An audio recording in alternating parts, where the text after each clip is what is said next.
یہ جو معاملہ ہے احمدی عبادت گاہوں کا اور اس پر اٹیکس کا، 1.5 یا 2 سال ہو گئے جی میں ان معاملات میں بالکل نہیں بولتا، خاص طور پہ احمدی جو ایک آن گوئنگ سچویشن ہے پاکستان میں۔ اس کی وجہ یہ ہے کہ میں اس میں سے 1.5 یا 2 سال پہلے آخری بھی جو میں نے اس موضوع پر بات کی تھی، اس کا نتیجہ یہ نکلتا ہے کہ جو باقی جو لوگ ہیں وہ تو سیدھا ہی الزام لگاتے ہیں کہ تم قادیانی ہو گئے ہو، قادیانی مذہب تم نے اختیار کر لیا، احمدی ہو گئے ہو وغیرہ وغیرہ۔ یعنی ایک تو وہ لوگ ہیں گالم گلوچ والے، دوسری طرف خود احمدی کمیونٹی کے جو لوگ ہیں وہ گالم گلوچ تو نہیں کرتے، لیکن یہ ہے کہ وہ انتہائی سخت الفاظ میں وہ ناراض وہ بھی ہیں، وہ بھی برا بھلا کہتے ہیں۔ تو پھر میں نے سوچا کہ یار کیا ضرورت ہے اس پہ، مطلب میں اب کیا کہہ سکتا ہوں، اس کو بھی ناراض کروں۔ دوسری بات ہے کہ میں آپ کو مذہب کا کوئی اسکالر تو ہوں نہیں، نہ میں عالم ہوں، لیکن ہیومن رائٹس پر بات ہو سکتی ہے۔ تو وہ بابر نصر اللہ ہیں جی، سر ظفر اللہ کے پوتے ہیں، کینیڈا میں ہوتے ہیں یہ، ان سے میری یاد اللہ پرانی ہے، راوین ہے گورنمنٹ کالج کے، اور ان کا کل مجھے فون آیا، وہ ڈسکا میں ایک ان کی عبادت گاہ ہے جس پر تحریک وہاں پہ تحریک والے جو ہیں لبیک والے وہ اس کو توڑنے کے پیچھے ہیں، اور جس طرح سے وہ یعنی شخصیت انہوں نے مجھے فون کیا نصر اللہ بابر نے، جس طرح سے وہ روئے ہیں، بلک بلک کے رویا ہے وہ بندہ، پھوٹ پھوٹ کے رویا ہے کہ، اور وہ جو کہہ رہا تھا، بین کر رہا تھا کہ مطلب مسلمان نہیں کہنے دیتے تو ٹھیک ہے وہ بھی صحیح ہے، مسجد نہیں کہنے دیتے وہ بھی مان لیا، لیکن یہ ہے کہ ایک عبادت گاہ ہے، اور یہ بھی طے ہو گیا، کورٹ کا فیصلہ ہے کہ 1983 سے پہلے کی جو بنی ہوئی عبادت گاہیں ان کو نہیں گرایا جائے گا۔ تو اب یہ کیا ہو گیا ہے، اور وہ کہ اس کا دادا ہے سر ظفر اللہ، جس نے اقوام متحدہ میں پاکستان کا وہ پہلا، آپ وزیر خارجہ ہی کہہ لیجیے اس زمانے میں، چونکہ ابھی تو باقاعدہ نہ آئین تھا نہ کوئی اس طرح سے یعنی فارمل کیبنٹ تھی، لیکن یہ کہ وزیر خارجہ ہی کہیے آپ، یہ وہ آدمی ہے جس نے قرارداد کشمیر یونائٹڈ نیشنز میں پیش کی تھی، یہ وہ آدمی ہے جس نے یہ قرارداد پاکستان جو 23 مارچ ہم مناتے ہیں اس نے پیش کی تھی، اور وہ مطلب یہی کہہ رہا تھا کہ کہاں پہ کس طرح سے یہ سلسلہ جو ہے یہ حملوں کا رکے گا۔ مجھے بہت تکلیف ہوئی، بہت دکھ ہوا کہ اب، لیکن اس کا معاملہ یہ ہے، میں اب اس میں تاریخ کا طالب علم ہوتے ہوئے آپ سے گزارشات کر دیتا ہوں کہ یہ جو دیکھیں، اس لیے مذہب کو انتظامی امور سے، ریاستی امور سے دنیا بھر میں الگ رکھا جاتا ہے۔ ریاست کا ادارہ ہم لوگوں نے نہیں بنایا، پاکستان میں یہ نہیں بنا، یہ دنیا میں جن لوگوں نے بنایا ہے یہ ان کو پتا ہے، اور ان کی ترقی اور خوشحالی ثبوت ہے کہ وہ ٹھیک تھے۔ ہم انہی کے، یعنی یہ ایسا ہی ہے جیسے میں پہلے بھی گزارش کر چکا ہوں کئی مرتبہ کہ پیٹرول انجن جس نے گاڑی بنائی ہے وہ کہہ رہا ہے پیٹرول ڈالو، آپ کہتے ہیں میں ڈیزل ڈالنا ہے، تو کیا نتیجہ نکلے گا؟ تو اس میں جو بھی فتوے اس طرح کے دیے جاتے ہیں انتظامی معاملات میں، اس کے نتائج آپ تاریخ میں دیکھ لیجئے۔ مثلا یہ آٹومن امپائر تھی، یہ جس کو آپ کہتے ہیں تحریک یعنی خلافت عثمانیہ، ٹھیک ہے، ہندوستان میں بڑی ابھی ٹوٹی تو بڑی تاریخیں بھی چلی۔ ان لوگوں نے یہ وہاں کے جو یعنی مذہبی طبقہ تھا، بادشاہوں نے چونکہ شامل کیا ہوا تھا امور سلطنت میں، تو اس کا نتیجہ یہ نکلا کہ جب پرنٹنگ پریس یورپ میں لگا ہے تو ان مذہبی طبقے نے جو بادشاہ کے تحریکے یعنی وہ جو عثمانیہ خلافت تھی، انہوں نے چھاپے خانے کو حرام قرار دے دیا، تو ہاتھ سے لکھنے پھر وہ اصرار تھا، 100 سال پابندی لگی رہی۔ تو اس سے کیا ہوا کہ جہاں چھاپے خانے پرنٹنگ پریس آ گیا تھا، انہی قوموں نے اسی سلطنت کو پھر آ کر توڑا، ٹکڑے ٹکڑے کر دیا۔ یہ کرتا ہے مذہبی طبقہ فتوے دے کے، کیونکہ اس کی انڈرسٹینڈنگ نہیں ہوتی ہے دنیا کی، وہ اپنے جگہ پہ کھڑے ہو کے جہاں دیکھے گا اس کو یہی لگے گا کہ ٹھیک ہے۔ دوسری مثال یہاں اٹلی میں اسٹریٹ، یہ جو لیمپ، یہ جو شام کی لائٹس لگتی ہیں، تو پادری نے کہا تھا کہ خدا نے رات کو اندھیرا بنایا، تم اس کے کام میں دخل اندازی کر رہے ہو، تو جس نے وہ اسٹریٹ لیمپ بنایا تھا اس نے معافی معذرت چرچ سے کر کے جان بچائی تھی اپنی، کہ ہاں ٹھیک ہے گستاخی ہو گئی ہے۔ یہ ہوتا ہے۔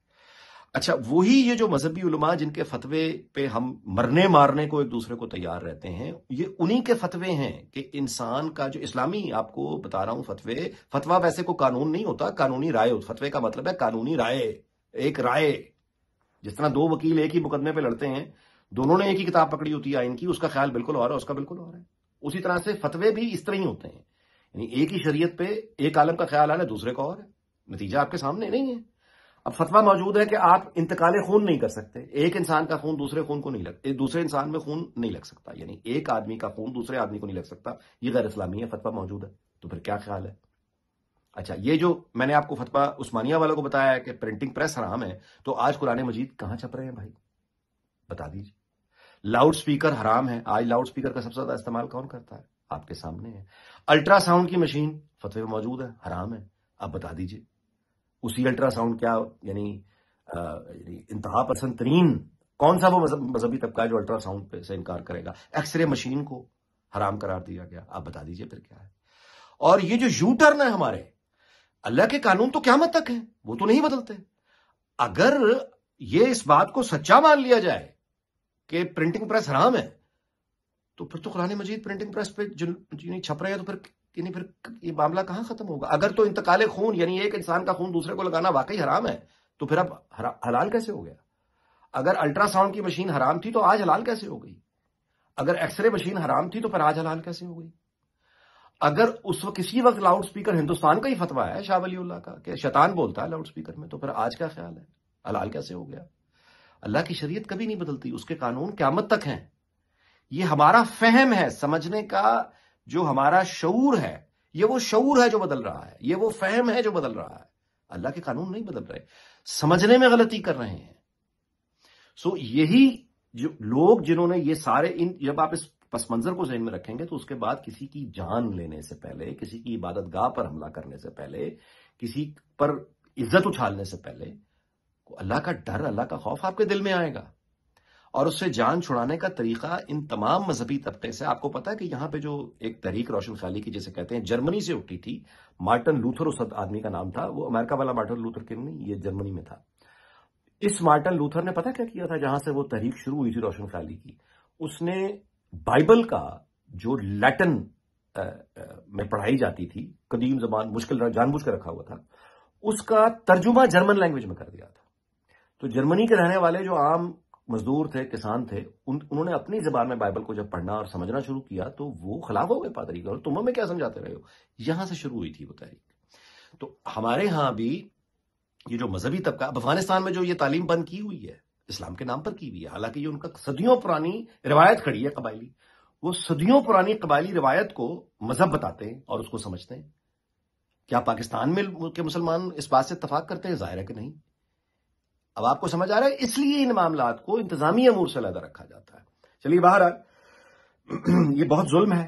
کل اعزاز سید اور عمر چیمہ نے بھی اپنے ولاگ میں اس بات کو اٹھایا ہے. اور دیکھیے اقلیت ہے، آپ کہتے ہیں کہ مسلمان نہیں ہیں احمدی، تو پھر وہ اقلیت ہے، آپ کو تسلیم کرنا پڑے گا. جب آپ تسلیم کریں گے تو پھر ان کے وہ حقوق ہو جائیں گے جو اسلام میں بھی موجود ہیں، آئین پاکستان میں بھی موجود ہے. یہ غنڈہ گردی کرنا یعنی فساد کرنا، اس کی کون سی اسلام؟ یہ پھر وہی بحث ہے کہ وہ جو افغانستان میں وہ کہہ رہے ہیں بچیوں کی تعلیم بھی منع ہو، اسلام کے نام پہ رہا ہے. تو اب ظاہر ہے کہ اس کا سماجی حل تو پتہ نہیں کتنی مدت اس کو لگے گی اس طرح کی غلط فہمیوں کو دور ہونے میں، چیزوں کو جیسے لاؤڈ سپیکر کی غلط فہمی دور ہوئی، جب باقی چیزیں دور ہوئیں. تو ابھی تو یہی ہے کہ آپ اپیل کر سکتے ہیں، میں بھی اپیل کرتا ہوں جسٹس قاضی فائز عیسیٰ سے اور تمام عدلیہ کے لوگوں سے، انتظامیہ کے لوگوں سے. وہ حکومت ذمہ داری تو ویسے حکومت کی ہے، ججز سے کیوں اپیل کرنی پڑتی ہے؟ یہ بھی افسوس کی بات ہے. حکومت کی ذمہ داری ہے، بیسک لا اینڈ آرڈر قائم رکھنا یہ حکومت کی ذمہ داری ہے. تو ظاہر ہے کہ وہ آئی جی صاحب ہیں پنجاب، ان کو ماڈلنگ کا بڑا شوق ہے، ذرا توجہ کر لیں ادھر بھی کہ عبادت گاہوں پہ اس طرح کے حملے ظاہر نہیں ہونے چاہیے. اس دعا کے ساتھ کہ اللہ تعالیٰ پاکستان اس کے تمام ہمسائوں دنیا بھر کو شاد اور آباد رکھے. آپ سے اجازت چاہتا ہوں، اگلے ولاگ میں ملاقات ہوگی. اپنا بہت خیال رکھیے گا. اللہ حافظ.